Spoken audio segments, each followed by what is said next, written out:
Un saludo cordial para todos los que nos ven a través de este medio. Soy Néstor Díaz y como parte de nuestro especial del 31 de octubre, hemos colocado en nuestra plataforma del Teólogo Responde una entrevista que cedimos a nuestro querido amigo Enuel Hernández en su canal respecto a qué significa el término católico.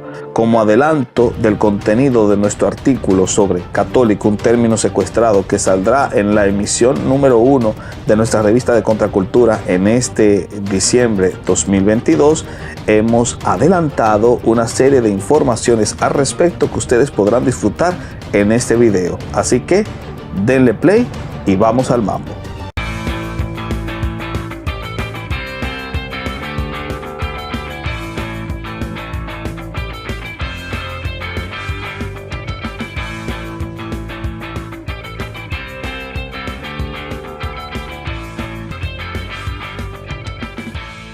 Pero quería comenzar en esta noche, Néstor, hablando sobre el término católico. Primero que nada, ¿qué es lo que significa católico? Universal, plenamente. La palabra católico, catoliqués en griego, eso es lo que implica la universalidad de una cosa. Descrito para la iglesia, como lo hace Ignacio de Antioquía en Ad Smirniotas, lo que está diciendo es que la iglesia es universal, que se extiende en todas partes. Y lo que hace es apelar a un principio bíblico, puesto que el término católico no aparece en el texto neotestamentario, en el texto griego, pero sí por lo menos aparece la idea. La encontramos en la epístola a los Efesios, donde, por cierto, el apóstol Pablo presenta 5 acepciones para hablar de la universalidad o catolicidad de la iglesia. Por ejemplo, cuando habla de la unión mística de la comunidad con su cabeza en Efesios capítulo 1, 22, 23. Cuando habla de la extensión geográfica de esa familia en Efesios 2, 17. Cuando habla de la fusión de judíos y gentiles en el capítulo 2, versos 14 y 15. Cuando habla de la coherencia doctrinal, es decir, que tengan la misma doctrina, Efesios 2, 20.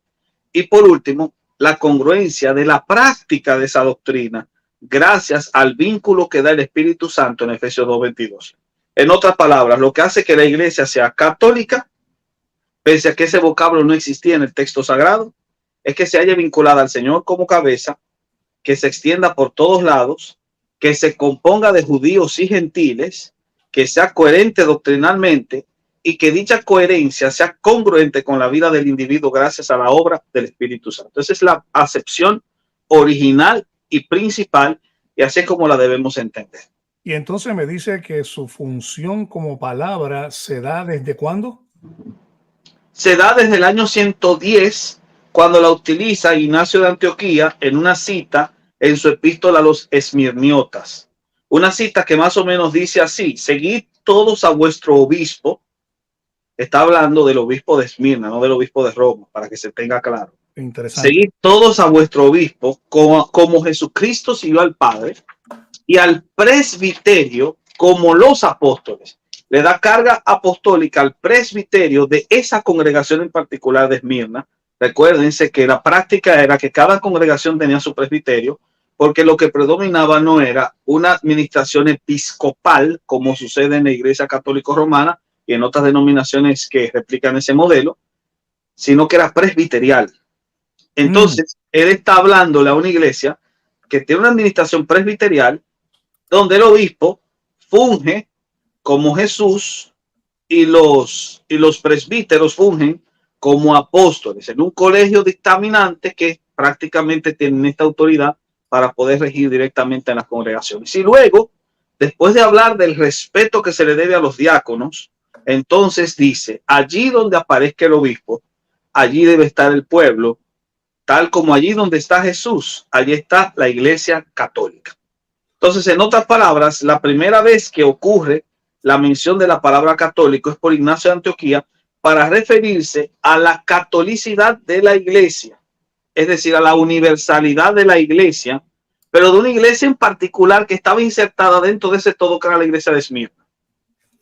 O sea que el sistema homogéneo que hoy se trata de presentar, que se menciona que dio sucesión desde el primer siglo con su fundamento en Roma, No fue así inicialmente, sino que habían, pudiésemos decir entonces, obispos de acuerdo al área geográfica, como lo fue Esmirna, Antioquía, Alejandrina y por Por supuesto supuesto. posteriormente Roma. Ese sería el caso. Claro que sí, porque así es la experiencia que leemos en el Nuevo Testamento. O sea, la iglesia de Filipenses es totalmente autónoma de la iglesia de los romanos, la iglesia de Colosenses es totalmente autónoma de la iglesia de los tesalonicenses, la iglesia de los Corintios es totalmente autónoma a la iglesia de los Efesios. O sea, prácticamente tenemos que cada congregación tenía su propia forma de gobierno y lo llamativo es que podían compartir porque eran coherentes doctrinalmente.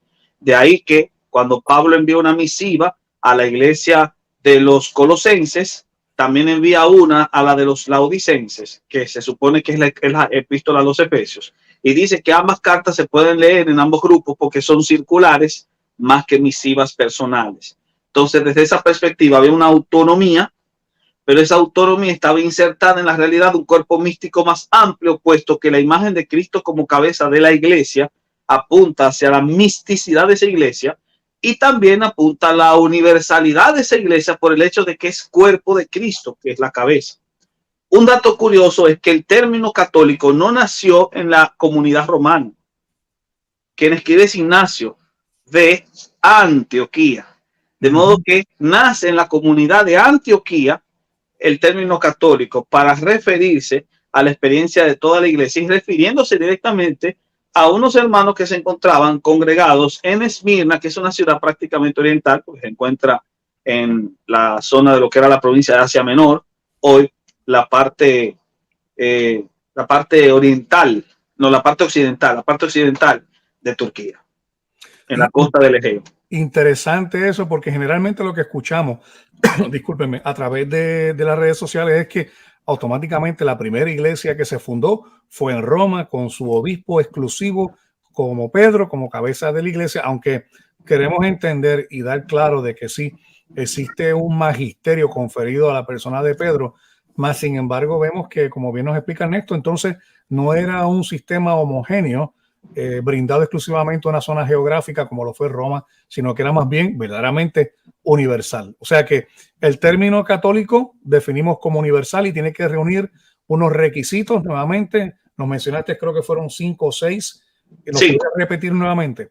por supuesto que estén conectados con la cabeza, que es Cristo, que estén unidos directamente con una coherencia doctrinal, que puedan practicar juntos esa misma doctrina por el vínculo del Espíritu, que estén fusionados entre judíos y gentiles y obviamente que estén extendidos geográficamente de forma tal que puedan sentir ese parentesco espiritual, no importa en qué lugar se encuentren.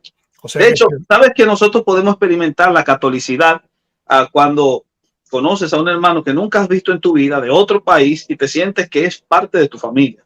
Eso es la experiencia de la catolicidad en el sentido de Ignacio de Antioquía. Porque para Ignacio de Antioquía lo que hace que la iglesia sea católica no es que tenga un obispo en Roma, es que esté unida a la cabeza. Exactamente. Y eso es bien importante destacarlo, porque nuevamente yo creo que se ha hecho un muñeco de paja para mencionar el concepto de que la verdadera iglesia, de hecho, Néstor, yo creo que el término católico y el término iglesia tienen una unión simbiótica. Cuando hablamos de iglesia, estamos hablando exclusivamente de una iglesia católica, apostólica y romana.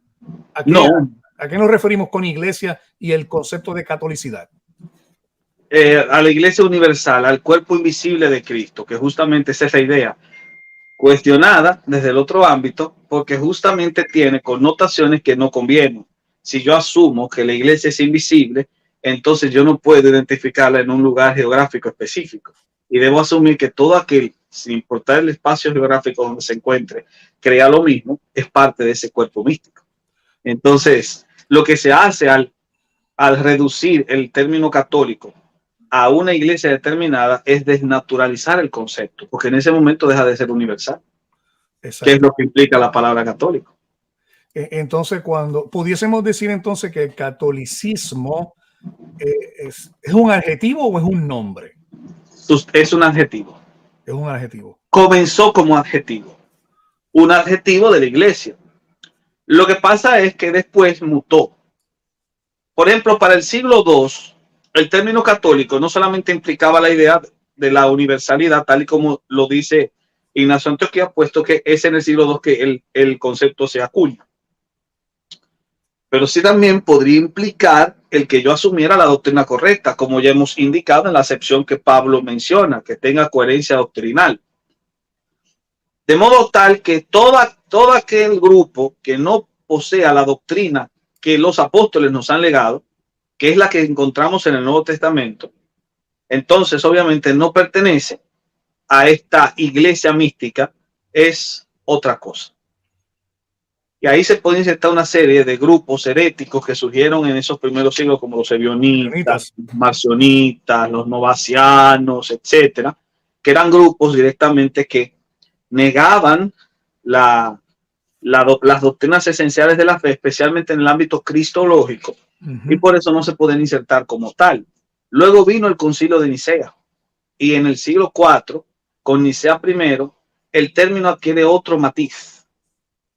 Se refería directamente a aquellos que asumían la confesión trinitaria en oposición a los arrianos. De hecho, durante todo el siglo IV y V, el concepto de católico no solamente apuntaba como un adjetivo de la Iglesia Universal, sino como un adjetivo de los creyentes trinitarios. De modo tal que lo contrario de católico no sería protestante, sería arriano. Todo aquel que negase la doctrina de la Trinidad no es católico. Y es así como lo entiende, por ejemplo, Novaciano. Novaciano en su epístola 1 escribe: Christianus mihi nomen est, Catholicus cognomen. Cristiano es mi nombre, católico es mi apellido. Y lo hace específicamente para marcar una separación con los grupos disidentes, oranovacianos, apolinaristas, sebionistas, valentinianos, todos los grupos gnósticos, incluso los donatistas y los montanistas. Ahora bien, nosotros no podríamos decir que Novaciano está hablando de la Iglesia Católica Romana, porque Novaciano pertenece a la Iglesia hispana, que para su época no estaba vinculada al obispo romano, puesto que la Iglesia en Hispania se vincula al obispo romano después de la conversión de Recaredo a finales del siglo VI. Estamos en el siglo IV. Para Paciano, la liturgia romana no estaba en su mente en ese instante. Por lo tanto, cuando él habla de católicos hispanos, está refiriéndose justamente a que ellos no eran arrianos. Y se mantuvo el concepto de católico hispano para referirse a esos grupos que se mantuvieron con la confesión trinitaria, pese a que los visigodos impusieron el arrianismo cuando invadieron Hispania. Así que sin duda alguna, durante todo el siglo IV, el concepto de católico no hacía referencia solamente a la iglesia en Roma, la incluía, pero no solamente hacía referencia a la iglesia en Roma. Hay que tener eso claro. Y me encanta nuevamente la deponencia del hermano Néstor Díaz, nuevamente con el comentario que hace el destino, que nos dice que genial tener un profesor en este espacio, sabe demasiado de historia y tiene una excelente retórica, muy sobrio, y definitivamente estoy de acuerdo con él, y no porque tengamos al hermano Néstor aquí presente, pero me gusta tenerlo porque demuestra ese carácter no solamente pastoral, pero vuelvo y le digo, le repito, una mente brillante, y nuevamente en la expresión domina muy bien el lenguaje español. A mí, yo cuando iba a aprender español me trajeron a Estados Unidos, y cuando iba a aprender inglés me llevaron a Puerto Rico, así que no sé ni inglés ni español, me disculpan. Pero Néstor, entonces aquí me surge una pregunta bien interesante, porque nos estás explicando que hay un desarrollo en cierta manera progresivo del término católico entre el primer siglo y los días actuales. Mi pregunta sería entonces, ¿el católico o la persona que se define como católico previo a Nicea estaría de acuerdo con el que se define como católico hoy en día? No, no. ¿Por qué? Porque los escritores, los autores antiguos, cuando se referían directamente a la idea de católico, utilizaban el concepto aplicado a la idea de universalidad o de confesión ortodoxa. E incluso mucho después de Nicea se mantuvo así. Por ejemplo, escuchemos a Vicente de Lérins, que era un católico hispano. Él dice, porque eso es verdaderamente y en el sentido más estricto católico, que, como el propio nombre y la razón de la cosa, declaran, lo comprende todo universalmente. Exacto. Excelente. Esa es una cita de Vicente de Lérins en la Comunitoria, las secciones 54 y 59 del capítulo 23. Yo tendría que preguntar también en cuanto a eso, porque vamos a tener personas que van a decir, como bien le estaba mencionando, que creo que es un muñeco de paja. Bueno, la iglesia comenzó en el primer siglo, la iglesia estaba estructurada, era católica porque el obispo de Roma estaba a cargo de todo eso. Y hoy en día tenemos una sucesión apostólica y por eso es la iglesia católica universal, es la verdadera iglesia. Al decir que es la verdadera iglesia por ser católica, ¿qué cosas encuentra en base a esa aseveración? Que sea la iglesia verdadera porque es católica y comenzó en el primer siglo. No, lo que pasa es que eso sería una aplicación inadecuada del concepto, por lo menos como los antiguos lo entendían en la concepción original. Creo que se está partiendo de una desconexión concreta de lo que el concepto significa, o por lo menos está falseando el dato. Sin duda alguna que la iglesia universal, por ser universal, es católica. Y que la iglesia verdadera de Cristo es una iglesia que se extiende por todas partes, por lo tanto es católica como tal. Pero el término que hemos utilizado excluye a la iglesia romana, o por lo menos no la convierte en el único representante absoluto. Porque cuando decimos iglesia universal, no necesariamente estamos apelando a la iglesia romana. Más aún, hay iglesias, las iglesias orientales entran dentro del concepto de católico, aunque no sean romanas, aunque ni siquiera se afilen al Papa romano o al obispo de Roma. Y aunque se pudiese excluir a los monofisitas y a los nestorianos, ya no se pueden excluir a los monofisitas y a los nestorianos tampoco del término católico. ¿Y por qué? Bueno, porque en el año de 1994, el Papa Juan Pablo II firmó la Declaración de Cristología Común y el compromiso de cooperación pastoral se reforzó en 1997 con la Iglesia Siria de Oriente, que es de liturgia nestoriana, y con los monofisitas se hizo el acercamiento en esa Declaración de Cristología Común. Así que están dentro del término católico, aunque no son romanos. Interesante, porque hay muchas personas que dirían, no, si no te adhieres bajo la voluntad autoritativa del sucesor de Pedro, no puedes ser católico, lo cual me brinda la próxima pregunta. ¿Un protestante es católico? Por supuesto que sí. Y no porque lo diga yo, sino porque las mismas confesiones, el término protestante se utiliza, o el término católico se utiliza en algunas confesiones reformadas. Por ejemplo, en un documento que acabo de redactar, que se llama Católico, un término secuestrado, que va a salir en nuestra revista de Contracultura el próximo diciembre, rescato una información que no se menciona mucho. Y lo voy a leer de forma citada para que sea de mucho más provecho para tu pregunta. Otorgarle al catolicismo romano el uso exclusivo de la palabra, como si ésta solo le escupiese en el dedo, cual anillo, es negar la historia completa en el desarrollo de la iglesia, desligarse de la experiencia primitiva y caer en el simplismo del cristianismo tipo isla que considere el evangelio comenzó con ellos. Ciertamente este es un error del católico romano, como también del católico griego, católico asirio, católico copto, católico reformado, católico evangélico, católico pentecostal, católico metodista, católico bautista y un largo etcétera. Esto debe ser entendido claramente, ya que tradicionalmente los reformados no han renegado del concepto católico. Para que entiendas, en el libro de la Concordia, que es el libro más importante que define la doctrina luterana, en las confesiones de Habsburgo y de Westminster, los reformados, incluida la comunión anglicana, han asumido el apelativo de católicos, aunque no romanos. Al igual como lo hacen las iglesias católicas independientes, los tradicionalistas y los sedvacantistas. Las iglesias reformadas nunca han dejado atrás el concepto de católico. Quienes sí lo rechazaban generalmente eran los pentecostales, porque tenían cierto tipo de reacción y de postura anticatólica. Pero ni los metodistas ni los bautistas han renegado de ello. De hecho, te voy a hacer una cita del Harper's New Monthly Magazine. Cada iglesia protestante dice este artículo, ya sea metodista o bautista o lo que sea, está en perfecta armonía consigo misma en todas partes como la católica romana. Y en este sentido, en consecuencia, el católico romano no tiene ventaja ni superioridad excepto en el punto de vista de los números.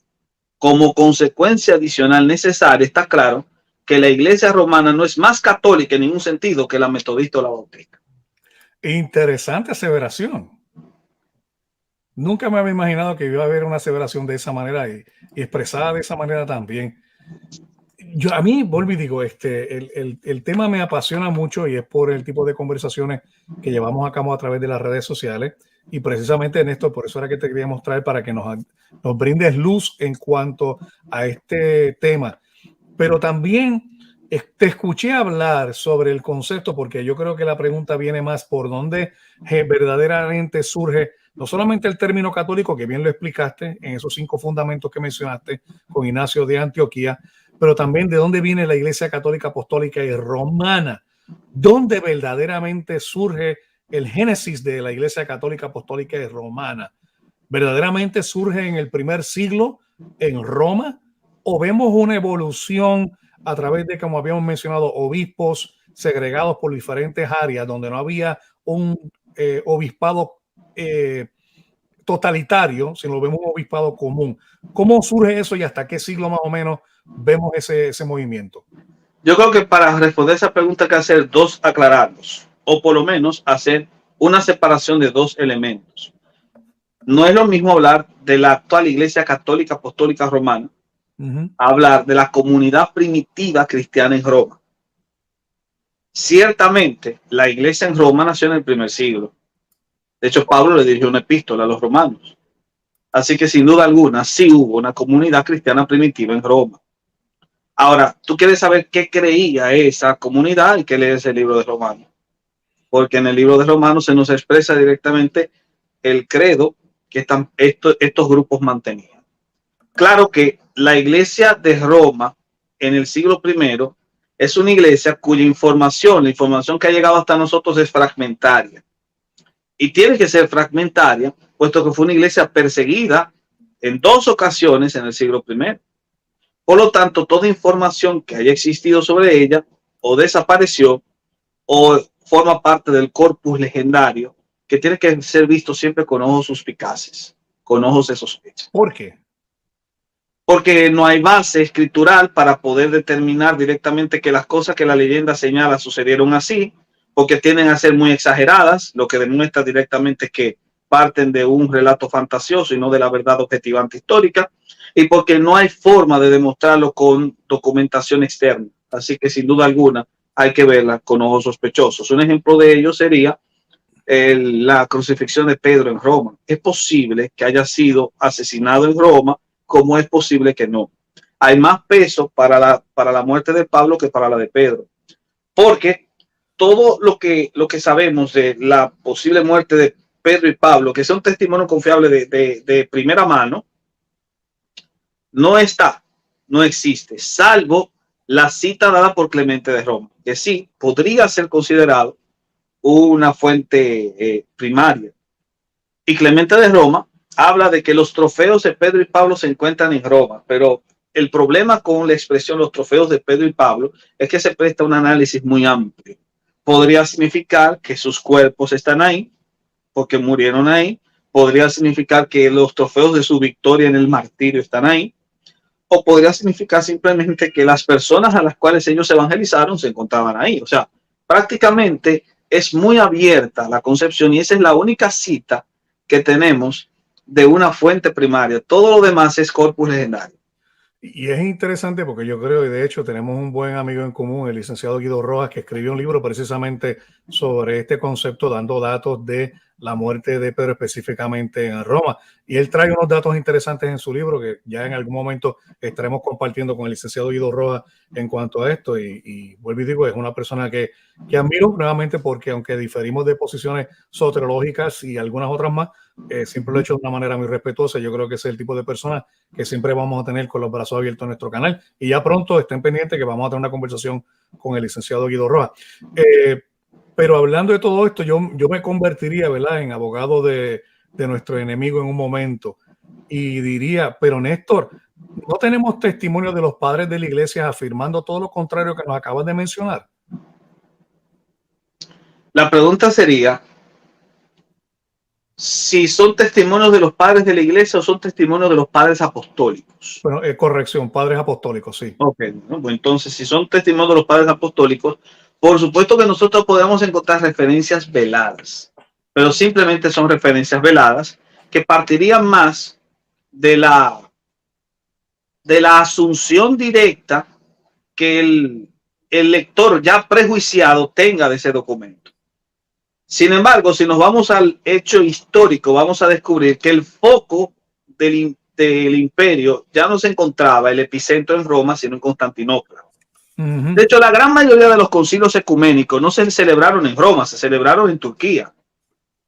El concilio de Nicea, el concilio de Calcedonia, el concilio de Constantinopla, el concilio de Éfeso, todos los grandes concilios que definieron realmente la doctrina se celebraron en Oriente y se tenía una representación de obispos de Occidente, pero la gran mayoría de los obispos eran de Oriente. Alguien podría objetar, sí, pero lo que pasa es que esas herejías surgieron en Oriente y se tenían que resolver en Oriente. El problema es que también habían elementos doctrinales como el donatismo que surgieron en Occidente y tuvieron que resolverse, ya sea cercano a la zona de Cartago o en el mismo Oriente. Ese es un inconveniente que hay que tomar en consideración. La otra cosa es que los que primaron, por ejemplo, en la definición de la cristología que condenó al nestorianismo como herejía, fueron obispos de Oriente. El obispo de Roma tuvo una representación, pero no tuvo una carga imponente como tal. Y eso hay que tenerlo en consideración. Y por último, si vamos a citar a los padres, por ejemplo, yo tengo a Tertuliano. Tertuliano hace una interpretación literal aplicada a Pedro, cuando dice que él es la roca, etcétera. Pero debemos destacar que Tertuliano es un escritor del siglo III. Que de hecho es post-Nicea, que por eso precisamente le llamamos los padres. No es de post-Nicena, porque post-Nicea es del siglo IV. El 25, sí, exacto. Pero él es del siglo III. Claro, su conversión ocurrió 2 años antes de concluir el segundo siglo. O sea que toda su vida espiritual y toda su producción literaria es de principios del siglo III. Ok, sí, sí. Y a pesar de ello, la cita que se utiliza de Tertuliano es un disparo al pie del apologista que la utiliza, puesto que en ella asume la autoridad estuvo estrictamente ligada a la persona de Pedro y no a la iglesia ni a sucesor alguno que Pedro haya dejado.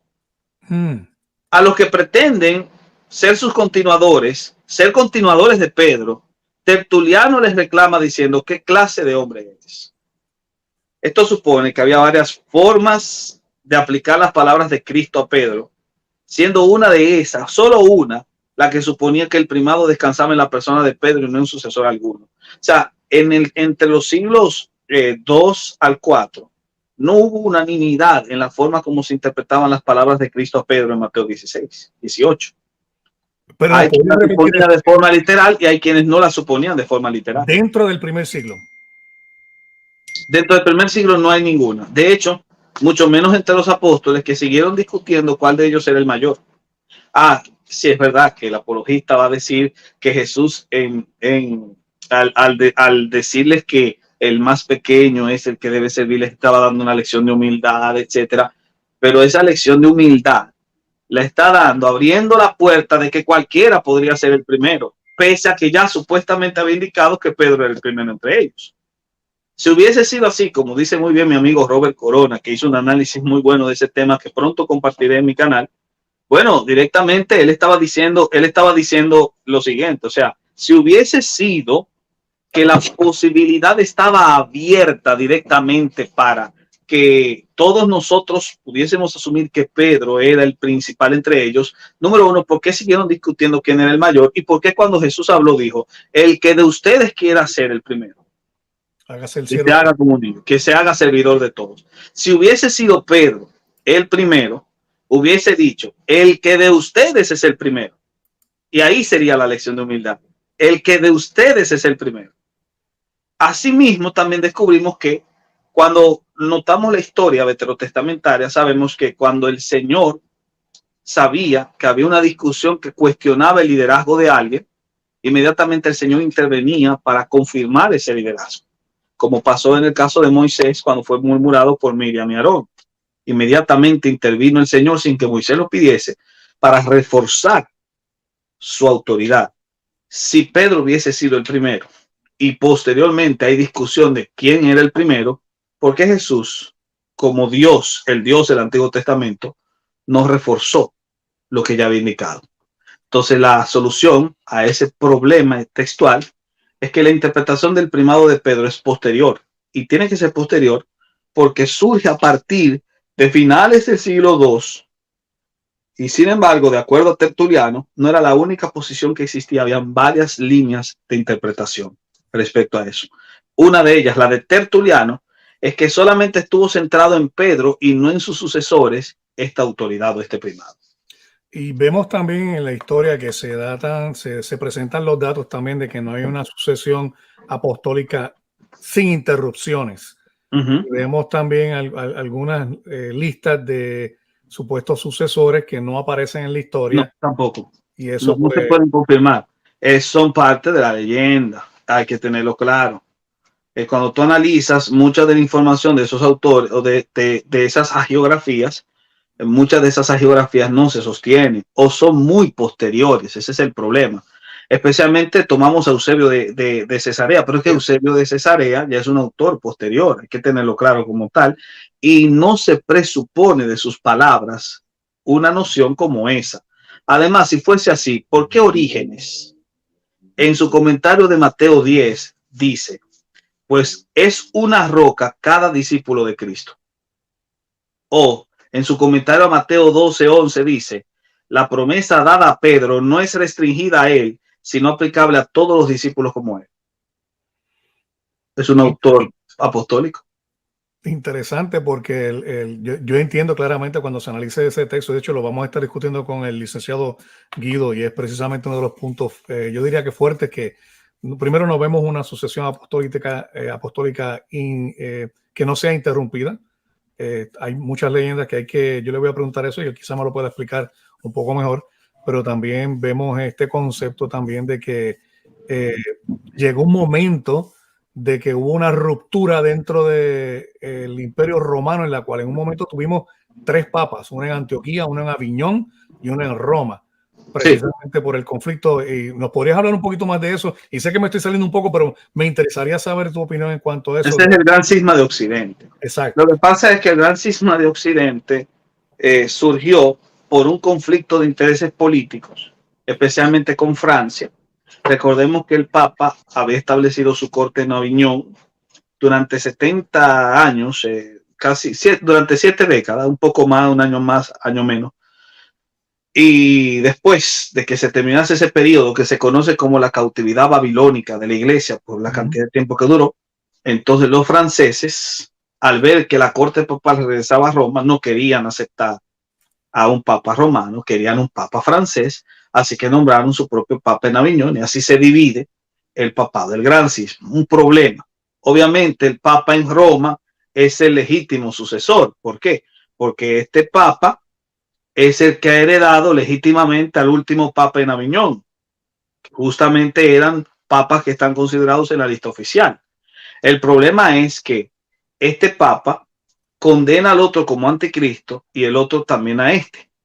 Y cuando uno muere y sucede el otro, se supone que la línea debería continuar en Roma, porque en eso es que descansa la premisa del primado, en Roma. Pero el concilio de Pisa desmontó esa idea, porque el concilio de Pisa, para resolver el problema, nombró un nuevo papa en Pisa. O sea que teníamos... Y ahora se tenían 3 cortes papales. Y lo que sucede con la corte papal de Pisa es que era la corte legítima que el concilio había reunido y había elegido para resolver el problema, desconociendo la legitimidad de los 2 papas anteriores, incluyendo el papa romano en ese momento. Ahora, el concilio de Pisa no resuelve el problema lo empeora y hay que aplicar otra vez la tesis conciliar, que era la que predominaba en ese momento para resolver el problema, y la teoría conciliar de Occam lleva al desarrollo de un nuevo concilio, pero no en Roma, no en Pisa, no en Aviñón, en Constanza, Bohemia, en el mismo concilio donde se quemó a Janus, para resolver el problema del papado. Se deslegitima a todos los papas y en Constanza se nombra Martín V, que es, de acuerdo a la lista oficial, el papa que continúa la línea de sucesión, que no fue elegido en Roma, fue elegido en Constanza, resuelto el problema. O sea, ni siquiera es un papa de Roma, pero continúa la línea de sucesión, puesto que traslada, obviamente inicia o traslada su corte a Roma. Así que ese es el problema que genera esa discontinuidad. Una discontinuidad que obviamente generó mucho resabio y que desacreditó el sistema papal, sin duda alguna. Y las repercusiones duran hasta el día de hoy. Yo diría que muchos protestantes y muchos católicos no conocen ese lado de la historia, lo cual es importantísimo para poder determinar la legitimidad precisamente del papado de hoy en día. Y ya que tú preguntaste sobre autores apostólicos, hay muchas citas que cuestionan la validez, por lo menos en los primeros siglos, de una interpretación como tal. Por ejemplo, Cipriano es mencionado muchas veces como uno de los defensores de la idea de que el obispo en Roma era el que representaba a toda la iglesia, y en cierto modo, en algunos de sus escritos, tratando de enfrentarse al donatismo, busca en la iglesia de Roma un punto de conexión que permita resolver el problema y que haya cierta homogeneidad. Pero el mismo Cipriano, tiempo después de escribir eso, llegó a rogarse el título de papa en Cartago. A mí me interesa. Es importante. Eso no lo mencionan, eso es muy importante que se indique. ¿Y cuándo lo hizo? Bueno, cuando él entró en conflicto con el obispo de Roma, que se llamaba Esteban. El Cipriano llega a cuestionar ese autor que se utiliza para referirse a la validez del primado de Roma, lo llega a cuestionar tiempo después. El mismo Papa León I dijo algo tan atroz en su comentario a Mateo 16-18, precisamente, en su sermón 4, numeral 3, y lo repitió en el sermón 51, numeral 1, en el sermón 52, en el sermón 62, numeral 2, etcétera. Dijo esto: sobre la roca de esta fe confesada por San Pedro, Cristo ha construido su iglesia. O sea, el Papa León I asumía la línea que muchos protestantes asumen hoy en día, de que la definición o la roca a la que Jesús estaba apuntando no era a Pedro, sino a la confesión de Pedro. Y de hecho, sí, es que existen varias interpretaciones para Mateo 16-18, que no voy a entrar en ellas como tal, porque tengo esa discusión con el Guido Rojas, ¿verdad? Pero eso va a ser otro programa que va a ser bien interesante. Quiero cambiar, en inglés se dice changing gears, cambiando los cambios, ¿verdad? De un motor. Y te escuché mencionar algo sobre los protocolos imperiales en base a todo esto, en base al papado y en base a... ¿Me podrías mencionar algo sobre eso? Claro que sí. Lo que sucede es que cuando nosotros analizamos la forma como el catolicismo romano se fue desembrozando tiempo posterior a la constantinización de la iglesia, que vuelvo a repetir lo que dije en aquel programa de mi amigo Manuel, digo lo mismo ahora, es un término que no es nuestro. Es un término de origen anabaptista, es verdad, pero el concepto de constantinización eclesial ha sido validado por historiadores notables de la talla de Barnes, Macmillan, Olson y eticistas como Habermas. O sea, este concepto de constantinización es un concepto válido que apunta a una realidad que desarrolló la experiencia de la iglesia y permitió que se adaptaran los protocolos imperiales a ella. ¿Cuáles protocolos imperiales? Bueno, el concepto de la forma como se segmentaban las distintas jurisdicciones administrativas de la iglesia, se adoptó de un protocolo imperial, porque el término diócesis es de origen de la forma como los romanos administraban políticamente su territorio. Es un término de origen romano. Otro concepto, otro protocolo es el de las procesiones. Eso es parte directamente del legado de las antiguas religiones paganas en Roma que hacían ese tipo de procesiones. Eso no es una experiencia del judaísmo, no es una experiencia de los primeros cristianos. El besar la mano al obispo es un protocolo imperial que la Iglesia Católica asumió cuando se constantinizó. Y el incienso también, sobre todo el incienso, la forma del incienso, la manera como se bailoteaba el incienso, no tenía nada que ver con la experiencia judía, puesto que directamente cuando nosotros analizamos la experiencia judía es total y diametralmente distinta, pero sí se parece mucho a la forma como se ofrecía el incienso en los templos paganos. O sea, hay que tener claro, y eso no es algo que lo digamos nosotros, sino que es una realidad reconocida por los historiadores católicos como tal, puesto que, sin duda alguna, los protocolos imperiales adoptados por la Iglesia, que fue oficializada o comenzó su proceso de oficialización a partir del Edicto de Milán, sin duda alguna tenía que recibir algún tipo de intercambio que iba a cambiar su forma de estructurarse y de hacer la liturgia.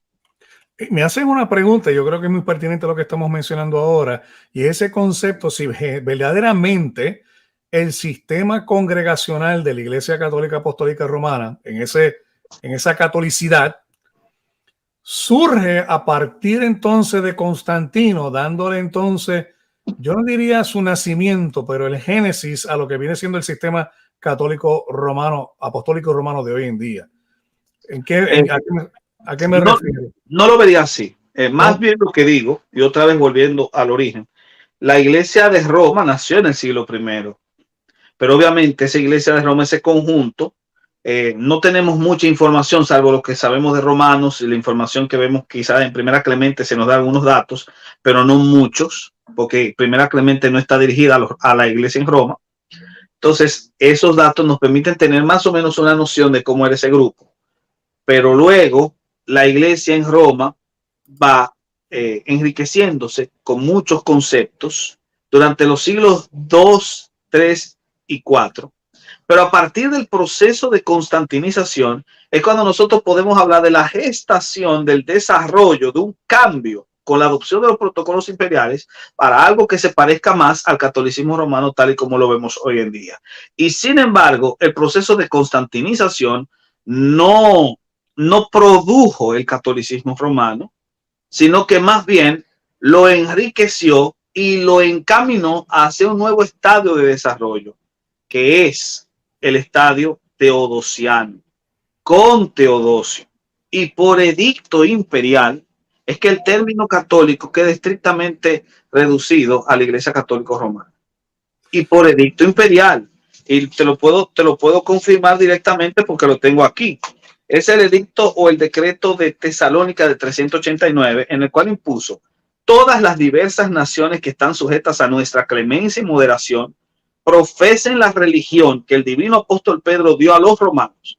O sea, el que se redujese el término católico a un conglomerado en particular y no tuviese la carga universal que había tenido hasta el momento fue por decisión imperial, fue una imposición de un decreto imperial, fue un problema político. Entonces, y esa es la realidad detrás de la tétrica historia de cómo el término católico fue secuestrado. Y yo me haría la pregunta entonces, un católico apostólico romano hoy en día, ¿en qué se asemejaría de un católico apostólico romano en esos primeros siglos? Bueno, quizás se asemejaría en la reverencia por los santos, posiblemente, aunque todavía no se había desarrollado del todo, hay que tenerlo claro. La concepción mariana estaba en gestación, aunque hay un video por ahí que dice directamente que los cristianos primitivos tenían esa experiencia mariológica. Eso no es cierto, o por lo menos no es cierto desde la perspectiva de la revisión de los documentos como sí podría tener esta afiliación directamente al obispo de Roma, y también tendría esta separación entre sacerdotes y laicos, que sí está presente a partir del desarrollo de la iglesia tras el proceso de constantinización, puesto que antes de todavía no está muy clara esa brecha. Existe, pero no está tan definida. Y luego entonces vendrá Trento. Con Trento es que nace ya o se termina de configurar el catolicismo romano. Fíjate que ni siquiera el texto bíblico, o sea, el canon, estaba definido de forma total. Había siempre discusiones de si unos libros iban y otros libros no.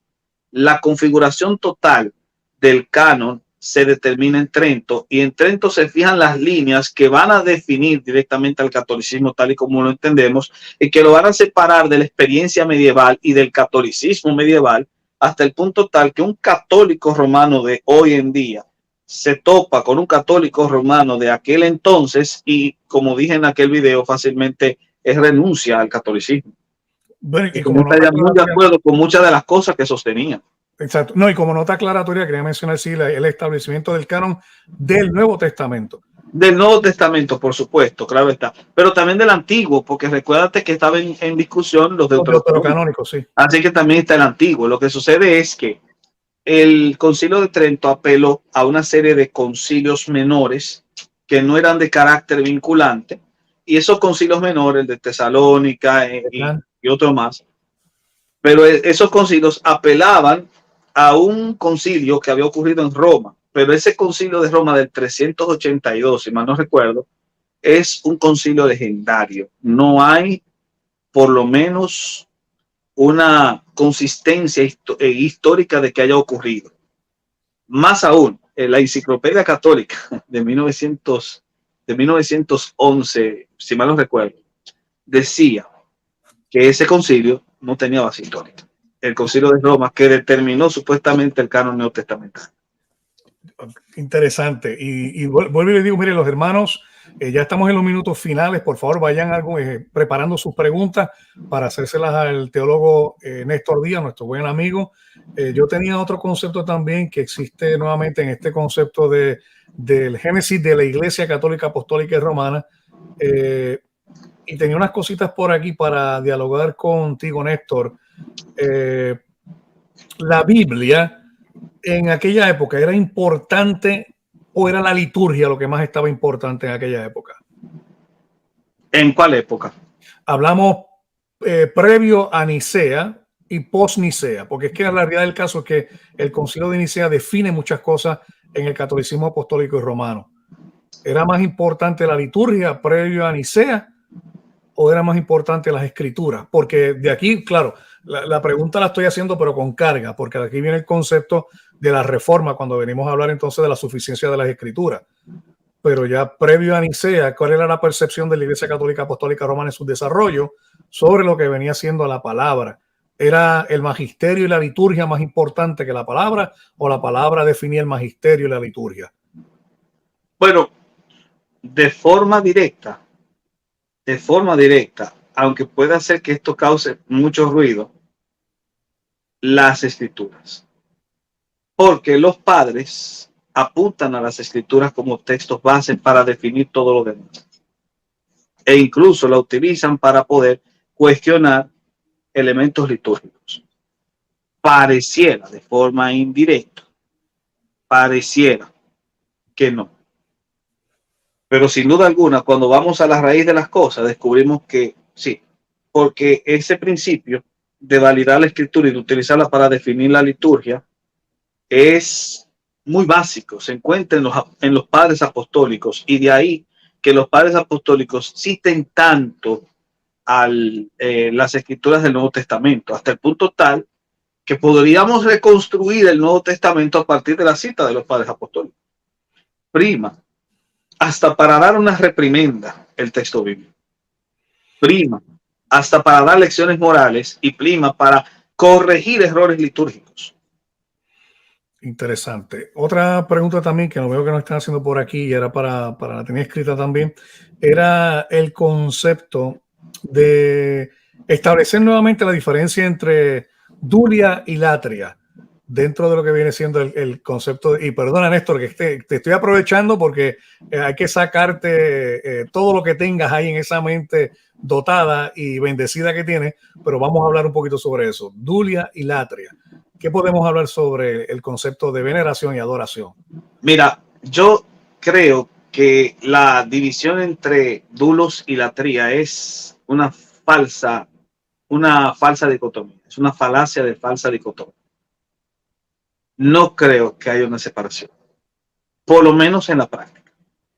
Podríamos enriquecer y tratar de insertar una idea de separación, como hice en el video con Emanuel, cuando entiendo que por veneración yo lo veo como la conmemoración de algo o de alguien, de sacar y extraer lecciones morales de esa persona, como hacemos con muchos de los personajes de la Biblia, y que obviamente lo podemos hacer con muchos personajes del Nuevo Testamento. Podemos mucho aprender del carácter del apóstol Pedro, del carácter del apóstol Juan, incluso de la misma madre de Dios, de la madre de Cristo Jesús, María. Podemos aprender muchísimo y nos dan lecciones importantes, así como podemos extraer lecciones de sus errores también, especialmente los personajes del Antiguo Testamento. Entonces, es una forma de veneración, o por lo menos de conmemoración, si entendemos por venerar la idea de conmemorar. Pero es que el problema con el catolicismo romano es que eso no pasa.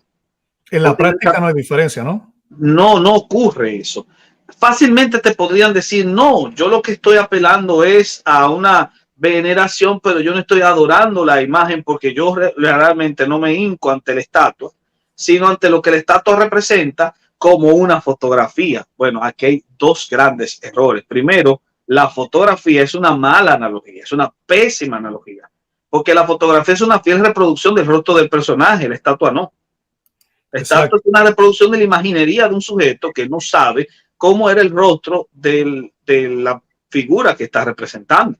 Así que es una pésima analogía. Decir algo así es jugar con la inteligencia de los demás o jugar con su propia inteligencia. Lo segundo es que sin duda alguna, cuando yo rezo ante una figura como tal, tengo que adjudicarle, aunque no lo quiera, de forma involuntaria, si se quiere, un atributo incomunicable, como es el de la omnisciencia y la omnipresencia. Porque millones de católicos rezando a María al mismo tiempo creen que ella les escucha en ese mismo tiempo. Por lo tanto, le estamos adjudicando un carácter de omnipresencia a una figura como tal. Yo no podría haber creído que un argumento tan contundente como ese, porque es una verdad práctica que se puede comprobar con la simple observación, podría haber sido desmentido. Y sin embargo, el intento de hacer de desmentir un concepto como tal queda sinceramente como un intento fútil y ridículo. Por ejemplo, suponer que cuando Pablo dice, ausentes del cuerpo, presentes en el Señor, y porque estoy presente en el Señor, estoy donde quiera que esté el Señor, permite corregir la idea de que sí, puede estar escuchándonos al mismo tiempo porque está presente en el Señor. Quien le da la capacidad de ser omnipresente es el Señor. Pero señores, usted sigue adjudicándole omnipresencia a esa figura. Se supone directamente que si está presente en el Señor, está simplemente en la presencia del Señor en el cielo, en la realidad celestial, no atento a los problemas temporales y terrenales. Y la evidencia de que es así es otro pasaje que utilizan y que juega en su contra, que es el de Apocalipsis 6, que habla de las almas de los mártires que estaban debajo del altar, etcétera. Ellos estaban clamando, diciendo, ¿hasta cuándo, Señor? Hay un pequeño inconveniente. Ese texto no puede ser utilizado como una figura de que los santos nos están escuchando a todos, porque ellos están ignorantes de la realidad que hay en la tierra, puesto que ellos no saben si Él los ha castigado o no. Y número dos, ellos no están intercediendo por la gente en la tierra, los están acusando. Eso es un buen punto. Entonces, creo yo que el problema con dulos y latría es que miente ese concepto. No se está haciendo una separación. Si yo le adjudico un atributo de incomunicable, de omnipresencia, omnisciencia, a una figura mortal, humana, a una criatura, yo estoy convirtiendo a esa criatura en Dios ipso facto. Por lo tanto, estoy cayendo en el pecado de idolatría. Exactamente.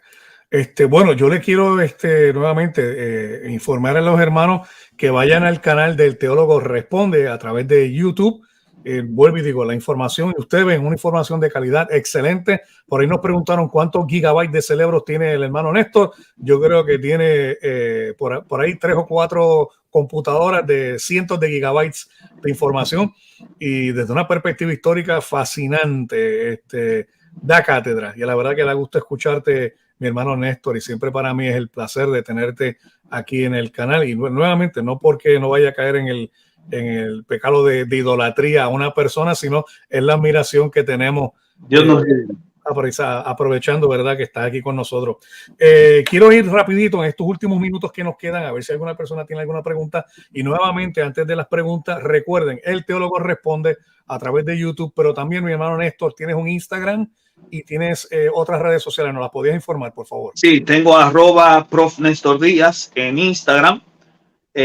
También Prof. Néstor Díaz en Telegram, donde tenemos una comunidad muy buena y donde estoy compartiendo muchos de los escritos inéditos que van a salir en la revista de Contracultura, incluyendo el artículo que estuvimos mencionando del católico término secuestrado. Y en Twitter tenemos Responde Teólogo, que es el canal de Twitter oficial del canal de YouTube. De hecho, también tienes una revista que ya pronto vas a estar publicando todo este tipo de información también. ¿Nos podrías hablar de eso? Sí, por supuesto, es la revista Contracultura del órgano de difusión de nuestro programa de formación teológica Formadores de Líderes, Instituto Teológico Formadores de Líderes FDL, que también lo pueden conseguir por el mismo nombre que acabo de mencionar en Instagram y en el canal de YouTube propio del programa. El programa, con nuestra anuencia, va a lanzar esta primera revista, la revista Contracultura, una serie de artículos interesantes de parte de distintos autores muy buenos que hemos pedido que participen como tal. Esta primera emisión va a tener de forma suculenta en diciembre, si Dios lo permite, un lanzamiento digital. Va a tener 2 artículos muy buenos que escribí. Uno sobre la interpretación literal de la Eucaristía, los errores que presenta. Lo segundo, el católico, un término secuestrado, que es buenísimo, buenísimo, lo recomiendo. Pero también hay otros autores que han participado, como el pastor Esteban Vázquez Cofré, con un artículo sobre la Iglesia Reformada Semper Reformanda, explicando eso. Tenemos también la publicación de nuestro hermano Marcos de Cuadra, un artículo inédito respondiendo a la crítica que desde el arminianismo se hizo a que el término quituto no se aplica a la fe, y responde a la pregunta de si realmente la fe es un don de Dios. Tenemos también un artículo sobre las mujeres nomo, una investigación muy buena. Una sobre el body fitness, una investigación muy buena, la religión del fitness. También tenemos ahí otro artículo sobre la música de la guerra espiritual, adoración o autoexaltación, que ya está terminado y está insertado. Y el último que hemos agregado es uno sobre libertad financiera, escrito por nuestro coordinador de finanzas, Kelvin Jorge, y el artículo sobre los hallazgos de Betsaida Julias, escrito por el arqueólogo Juan Carlos Arias, un primer artículo sobre la actualización de los descubrimientos de Betsaida Julias en las excavaciones de este año. Eso va a ser bien interesante, ese aspecto de cuando se hacen los hallazgos arqueológicos en los Tel en Israel, y sobre todo eso es bien interesante en cuanto a eso. Alguien nos preguntó nuevamente si podría repetir el Telegram, nuevamente, si lo pudiese repetir. Por supuesto, es Prof. Néstor Díaz, el Telegram. Ahí estamos. Prof. Néstor Díaz, vayan a ponerlo por ahí, Prof. Néstor Díaz. Y la revista va a ser digital, nos están preguntando también en qué manera. Mira, estamos barajándolo porque todavía ya estamos terminando toda la compilación y la edición gráfica de la revista, y ahora estamos ya a partir de noviembre es que vamos a iniciar el proceso para observar si podemos emitirla de forma física, pero hasta el momento es digital. ¿Y va a tener algún costo? Lo estamos dirimiendo. Okay. Todavía no tengo esa respuesta. Está bien. Fue que más o menos estaba viendo que por ahí van las preguntas de las personas. Si nos están preguntando cómo la pueden conseguir y cómo pueden unirse a todo eso. Así que pues también, ¿cómo la pueden conseguir nuevamente? Vamos a hacer un lanzamiento digital. Será desde la plataforma del Instituto Teológico Formadores de Líderes, en conjunto con mi plataforma del Teólogo Responde. Y en ese momento, cuando hagamos el lanzamiento, es que vamos a indicar los canales donde se pueden conseguir, especialmente si es digital, pero es posible que los canales sean directamente los nuestros, en particular Telegram e Instagram, sobre todo. O sea que tienen que suscribirse no solamente al canal de Néstor Díaz, vayan allá al Instagram, también vayan allá a Telegram, cosa de que cuando él saque eso, usted pueda ser receptor de esa información, que yo sé que va a ser una información de calidad. Me preguntan aquí, déjenme buscar a ver si tenemos aquí en estos últimos minutos finales, y quiero ser sabio con el tiempo, mi hermano Néstor, que aunque estamos en la misma hora, ya casi llegando a las 11:30 de la noche, y mañana es día de trabajo para muchas personas. Para mí no, yo estoy libre hasta el domingo, pero de todas maneras, déjenme buscar una pregunta por aquí. Hago 2 preguntitas y nos vamos. ¿Desde cuándo empezó a dominar como Roma la Iglesia Católica Apostólica y Romana, valga la redundancia? ¿Desde cuándo comienza a dominar? A denominarse como romana. Bueno, obviamente siempre se ha denominado como romana por haber estado insertada en ese contexto geográfico, sin duda alguna. La pregunta correcta sería ¿desde cuándo se arrogó el término católica a la Iglesia romana? Y ahí es donde entramos en la discusión, y obviamente, sin duda alguna, hubo una especie de práctica anterior al año de que se emitió el decreto de Tesalónica, que fue específicamente el año 389, pero sin duda alguna, a partir del 389, por decreto imperial, es que se arroga el concepto de católico a la Iglesia romana, que se llamaba así desde sus orígenes.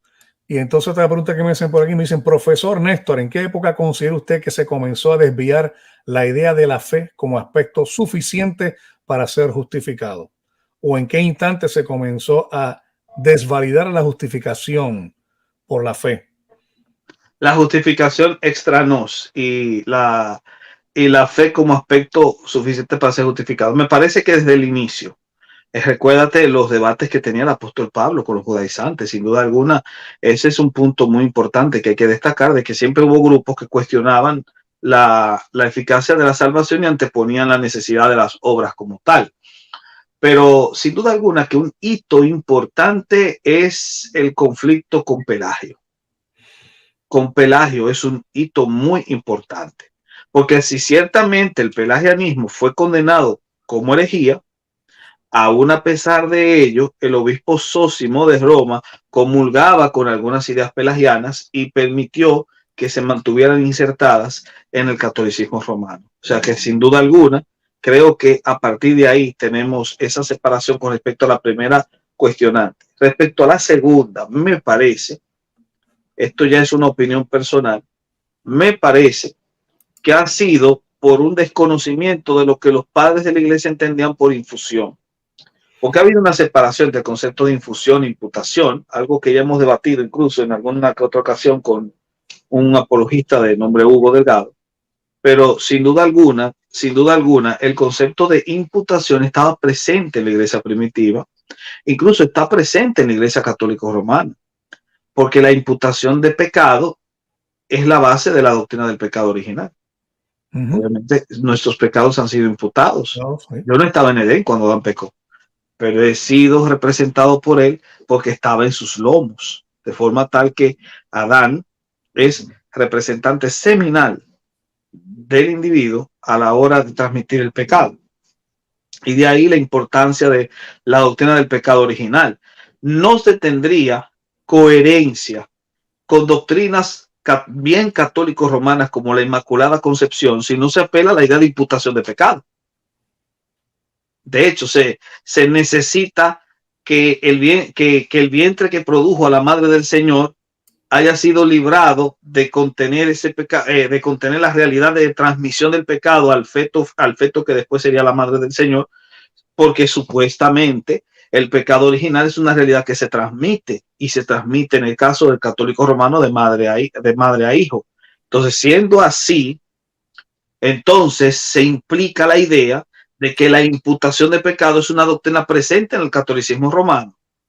Si es así la imputación, y si la imputación es real, debe ser también igual de válida la imputación de la justicia, porque Jesús es el segundo Adán, y por lo tanto, si el primer Adán imputó pecado, el segundo Adán imputa justicia. Y así es como debemos entender, por ejemplo, la parábola de la fiesta de las bodas en Mateo 22, cuando el tipo que no estaba con la ropa apropiada fue echado fuera. Jesús está apelando esa noción de que tienes que tener la ropa correcta y obviamente la vestimenta correcta, de acuerdo al trasfondo histórico de la parábola, es la que daba el hijo, la que daba el novio, el que se estaba casando. Entonces, sin duda alguna, la idea de imputación estaba presente en la iglesia antigua, estaba presente en la iglesia de los primeros siglos. Lo que sucede es que cuando yo tomo citas de los padres eclesiales, especialmente con Crisóstomo, que son padres ya posteriores a Nicea, generalmente vamos a ver que entre ellos comulga la idea de que esa justificación se queda dentro del sujeto, pero ninguno de ellos presupone que la justificación viene del sujeto. Se supone que viene externamente al sujeto. Y el catolicismo romano lo sigue manteniendo así, aunque diga que no. Por ende, cuando decimos que la justicia viene de adentro, viene de afuera hacia adentro, estamos suponiendo que es externa. Lo que pasa es que el apologista católico entiende que para los protestantes la justicia se queda afuera y eso es un muñeco de paja.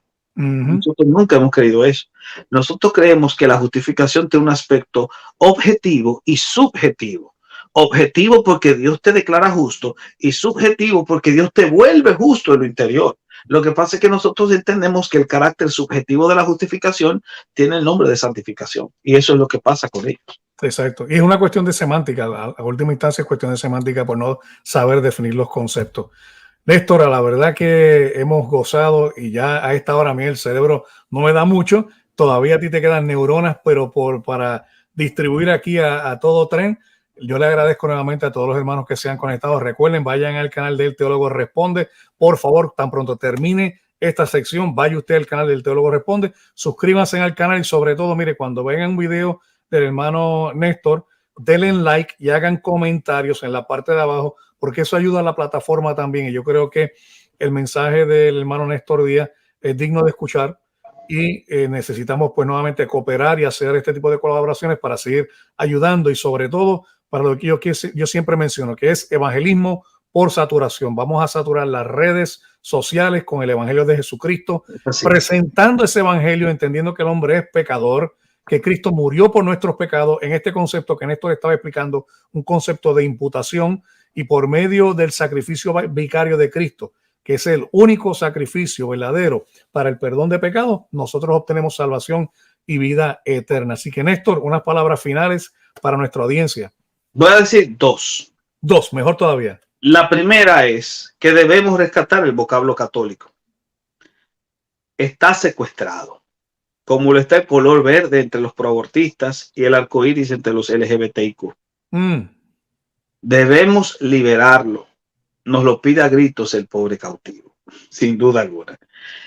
El cómo se debe lograr eso está segmentado en dos correcciones estratégicas.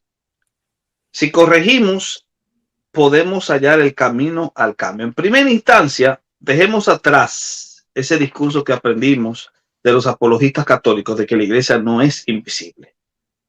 Afirmar eso es negar la esencia misma del término católico. Y eso se corrige, lo he dicho muchas veces por pura lógica, porque la iglesia es universal y por ende es mística. Y sin mística, invisible. Entonces, sorprendentemente, la idea de invisibilidad de la iglesia que el católico niega permite su extensión en el espacio visible. Por eso repetimos que cuando se niega el concepto de invisibilidad de la iglesia, se está negando su concepto de catolicidad. Así que yo creo, sin duda alguna, que lo primero que tenemos que hacer es eso. Y lo segundo que nosotros debemos hacer es dejar de confundir los términos. Porque si nosotros seguimos confundiendo los términos y cambiamos el lenguaje, nunca saldremos del atolladero que nos brinda. Debemos cambiar el programa mental y debemos empezar a utilizar correctamente el término. Debemos resarcir el error de siglos. Debemos aplicar la misma estrategia que nosotros utilizaríamos para arrebatarles el color verde a los proabortistas y el arco iris a los homosexuales. ¿Cómo? Usando de forma constante, de forma concienzuda y concientizadora el término. Constante para que se imponga en el inconsciente colectivo. Concienzuda porque nosotros mismos debemos acostumbrarnos a corregir esos sesgos, y concientizadora ya que debemos también corregírselos a los demás. Y si hay algún listillo católico romano que esté entre nosotros, y cuando digo listillo no estoy usándolo en forma peyorativa, alguien que pueda preguntar, pero es que eso es una opinión suya. ¿Quién dijo que el término católico es aplicado a todos? Que recuerde que las bulas, bueno, no son bulas, son encíclicas. Las encíclicas Divini Ilius Magistri, Humani Generis y la Constitución Dogmática sobre la Fe Católica del Concilio Vaticano I del 1870 han agregado a los documentos oficiales el apelativo de romana para dar a entender que ella no es la única en ser considerada católica. Dichas misivas son un punto a favor de la tesis de que el término católico no está limitado estrictamente a la Iglesia Católica Romana. Exacto. O sea que hay Iglesia Católica en los evangélicos, Iglesia Católica en los romanos, definiendo propiamente los términos para que no sean tergiversados y no continuemos nosotros en esta batalla cultural y batalla religiosa por malos entendidos o muñecos de paja. Néstor, fascinante, fascinante. Para mí un honor y un placer. Y recordar que la Iglesia Universal es la iglesia que porta la doctrina correcta, la doctrina de Cristo, no los agregados posteriores. Que tengamos eso bien claro. Gracias, definitivamente. Wow, hermanos, de verdad que eso era para salir, levantarnos en una ovación, con un aplauso y dándote gracias nuevamente, Néstor, por compartir con nosotros. Gracias por haberse quedado con nosotros hasta el final. Espero hayan podido aclarar muchas de sus dudas tocante a lo que el término católico implica como tal. Les animamos a que puedan pasar por el canal de nuestro querido amigo el doctor Enoel Hernández para que puedan ver el debate en su estado original. Gracias por haber estado con nosotros y continúen disfrutando del contenido de esta plataforma.